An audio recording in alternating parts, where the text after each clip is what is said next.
And I love you, I'll help you, but I can't do this for you. And I mean, before I had yeah, been.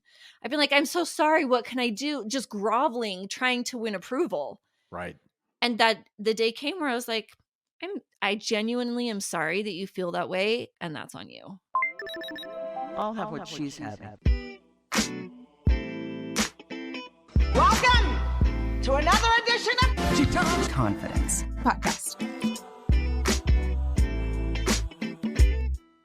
Stories by women for women. It is the She Talks Confidence podcast. It's Tony Dufresne. Glad to be here. And this week, as usual, another amazing guest, Heather Frazier. Heather, how are you?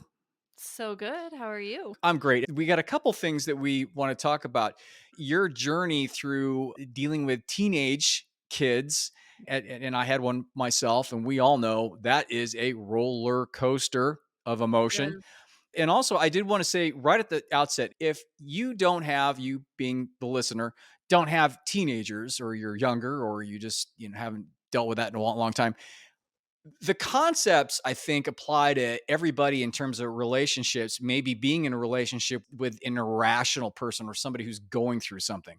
Stay tuned and listen. I think you're going to get a lot out of it, especially due to the fact that I love Heather's story, and I'll let her talk about it and speak to how she got to the point where she's totally fed up, like we all get with teenagers. And Yeah. then what you did about it in terms of getting the training and the understanding about that.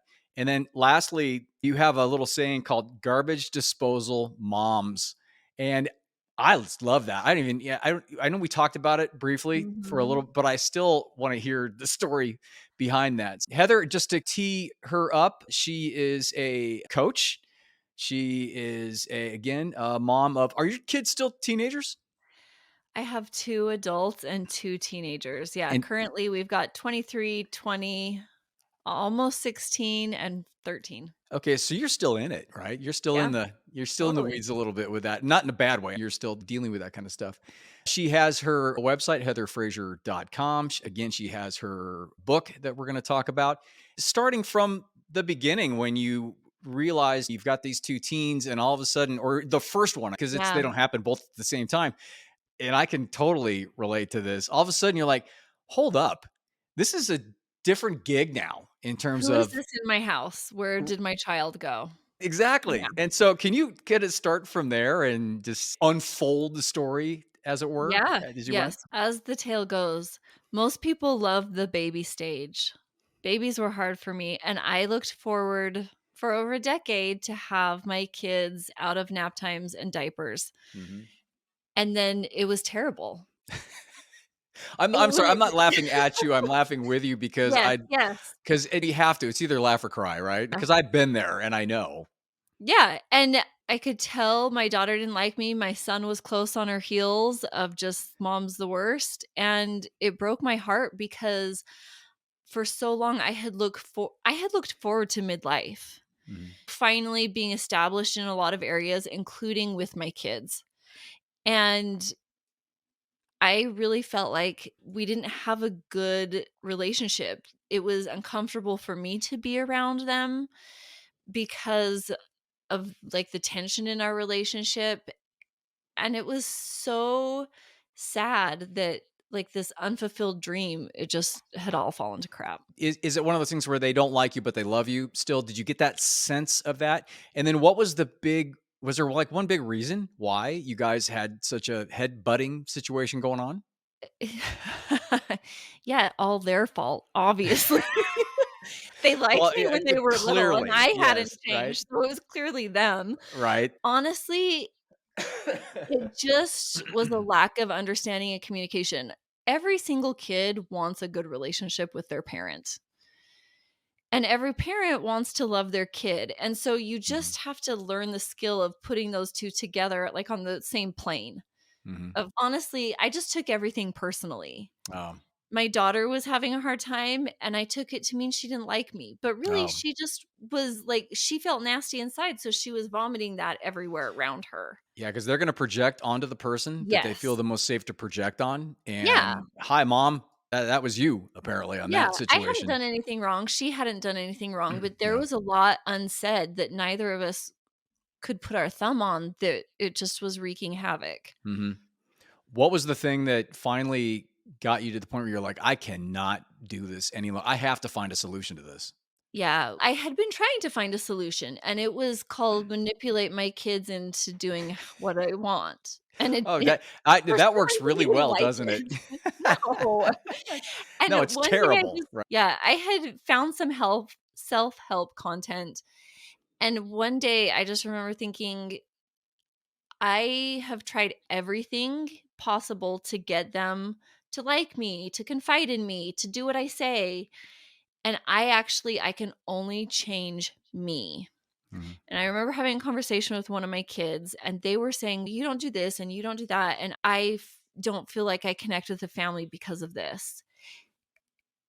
And for the first time ever, I was able to take my power back and say, I feel very connected to you. And here's why. When I go to the grocery store, I buy you things that you like.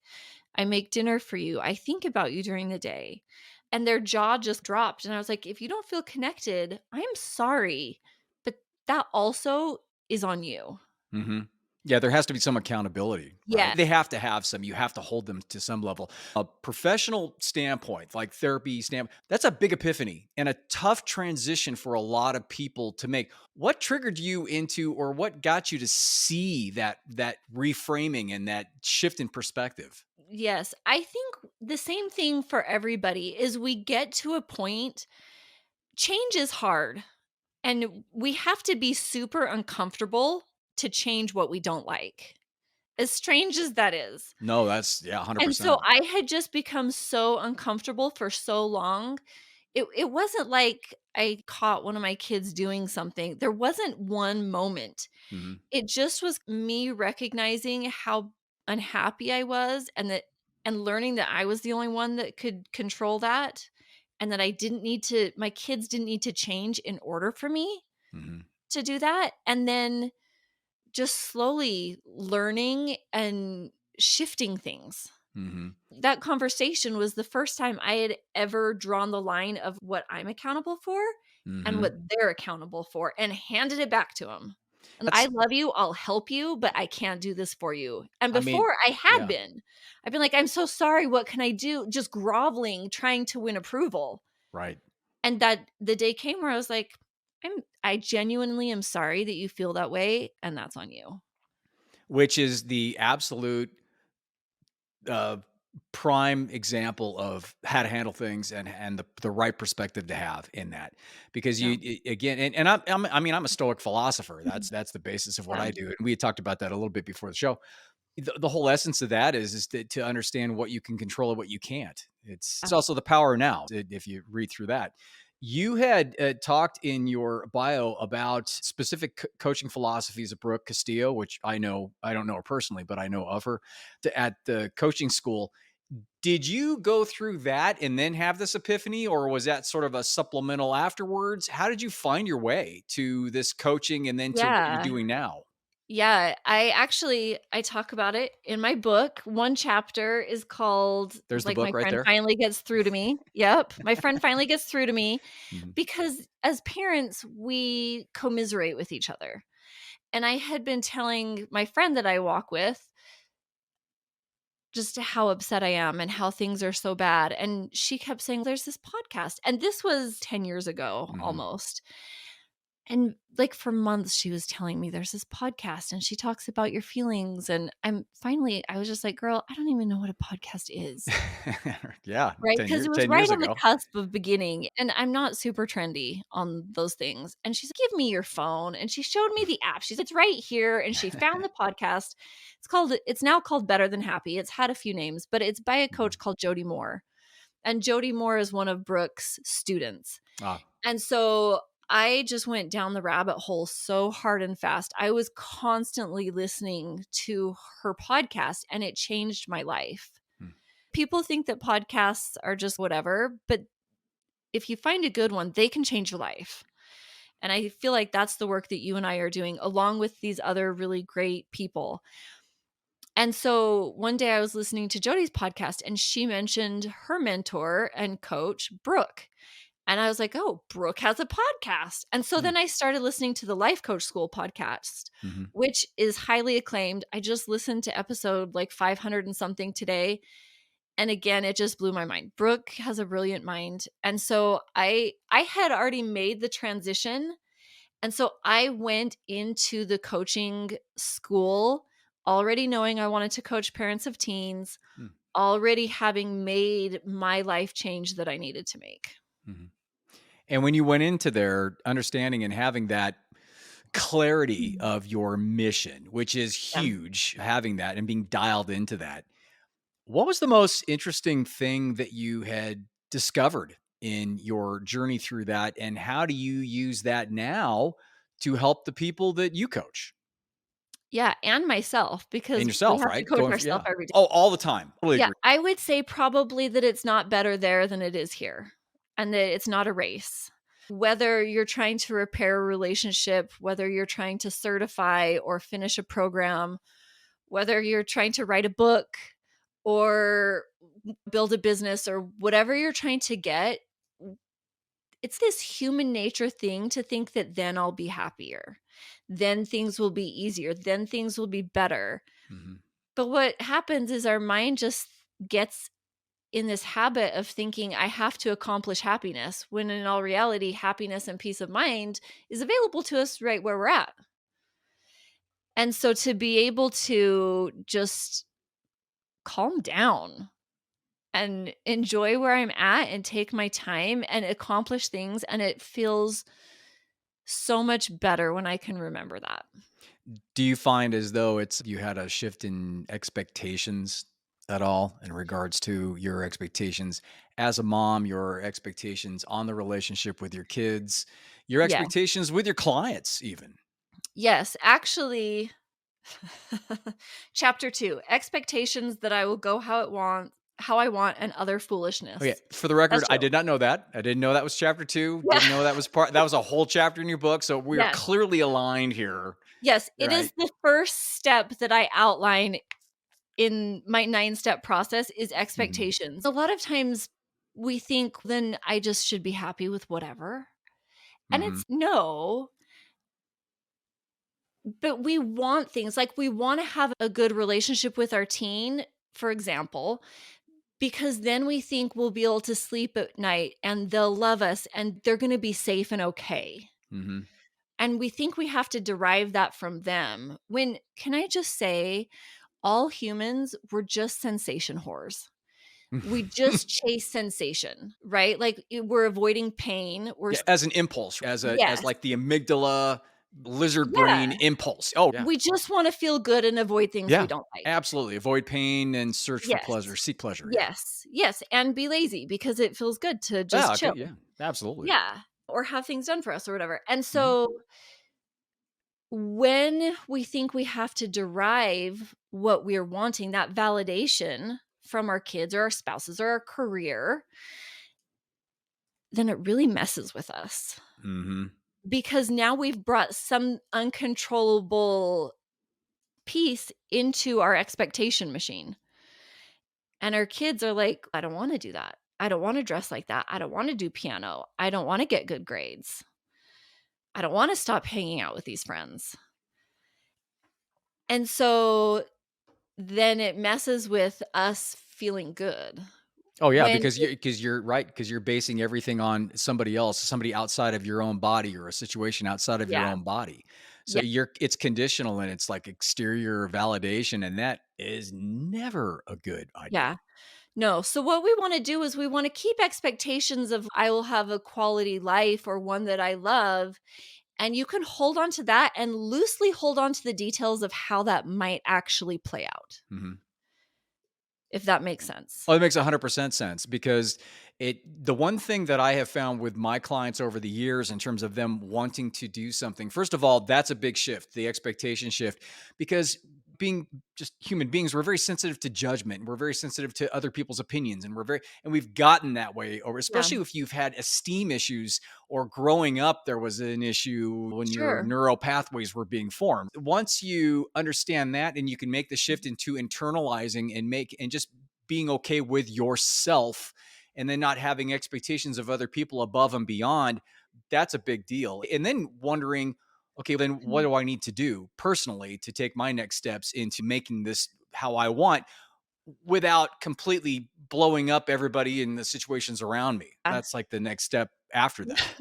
Okay, can I just say, I promise listeners we didn't plan this, but the next chapter after the expectation chapter is called "I suck so bad and everyone sees that." Like, it Yeah, genuinely right? Yeah, you just exactly. coming Yeah, to terms with the fact that we're flawed, and actually it's not a problem. right. It really isn't. Yeah, at all. And Sometimes we that mess up, sometimes we get it right.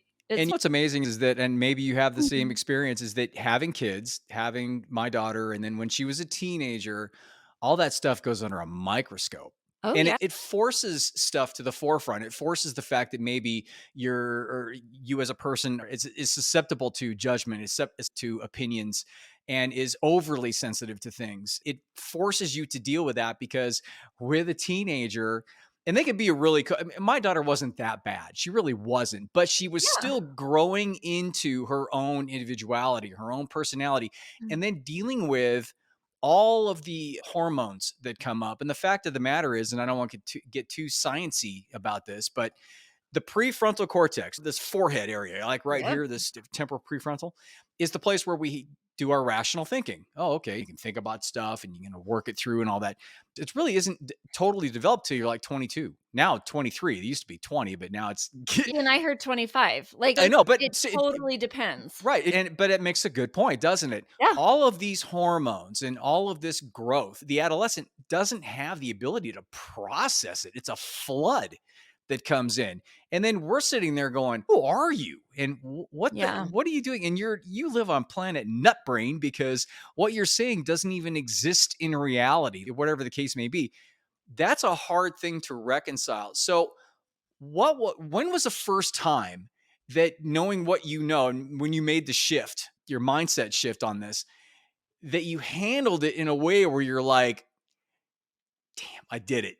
Uh, I have made the shift and there's the proof. And yeah. For me, it was like a light switch, and once I saw, I pretty much never went back, and I've mm, had clients like that. It's the exception, not the rule. Usually, it's a slow rising of the sun, mhm. but it's really powerful, and it was the moment that I realized it had nothing to do with me. They could have Mother Teresa for their mom, Yeah. and they would still be like, "Meow." You know what I mean? No. When you redraw boundaries, when you learn Mhm. these things and you Yes. grow and you expand and you have a new knowledge base and you redraw, and Yeah. kids not ready for it. And for that matter, a relationship is not ready. A husband, a wife, a girlfriend, Yeah. a Well, boyfriend, a especially mom, a because dad is not ready yeah. for it.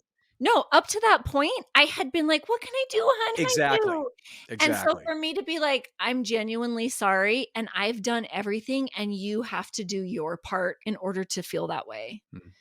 And I'm like, "Here are some ideas. You could do this. You could try this. Think about somebody other than yourself. Look around and be like, what could my siblings or my parents, like, how could I help them?" That's how you feel connected to people. You serve them, you think about them, and I can't do that for you.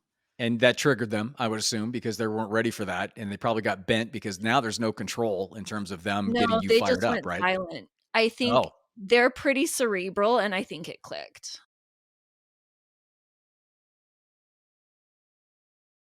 yeah. A lot of instances, not Mhm. even, again, not even just with teenagers. When you Partners. make that, there, right? There always has to be a time when the shift is made and you finally take a stand.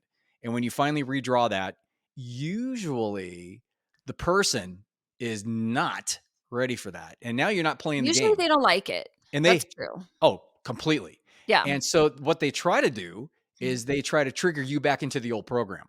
Yes, and they'll And blame you, and they'll oh, bait you. yeah. Yeah.